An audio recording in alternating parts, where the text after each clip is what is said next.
The 2020 presidential election is just 1 year away. Now Democratic candidates are kicking their campaigns into high gear in Iowa.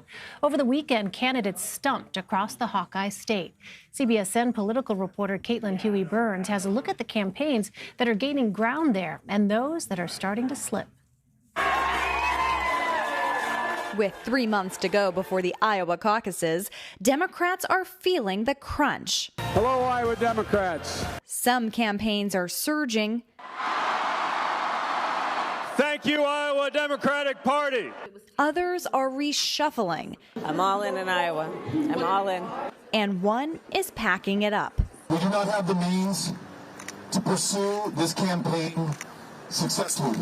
A new poll in Iowa shows Elizabeth Warren leading the pack, followed by Bernie Sanders, Pete Buttigieg, and Joe Biden. 2020 is our time. In campaign events across the state over the weekend, it was Warren and Buttigieg who drew clear contrasts with each other. We will fight when we must fight, but I will never allow us to get so wrapped up in the fighting that we start to think fighting is the point. Anyone who comes on this stage and doesn't understand that we're already in a fight is not the person who is going to win that fight. And while Biden leads national polls, Let me get right to it. his campaign is managing expectations in some early states. Are you sensing, though, as you are rising here in Iowa, that some Biden supporters are up for grabs?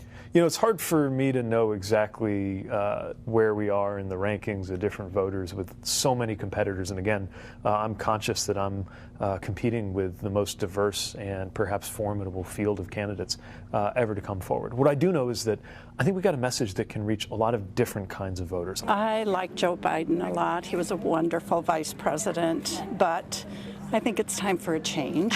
I guess I feel a little loyalty to Joe Biden, but you know, I think I'm starting to like the other candidates a little more. So right now, Elizabeth is probably the top one. To be frank, I was hoping that I could support former Vice President Biden because of his experience. I'm not certain right now. I think that's the right path to take. It may be time for a generational change. But the one dynamic fueling lagging campaigns in Iowa is that many voters remain undecided. I have no idea. And Elaine, after a very busy weekend here in Iowa, one issue that did not come up, impeachment. Instead, voters were focused on kitchen table issues like health care, the economy, and climate.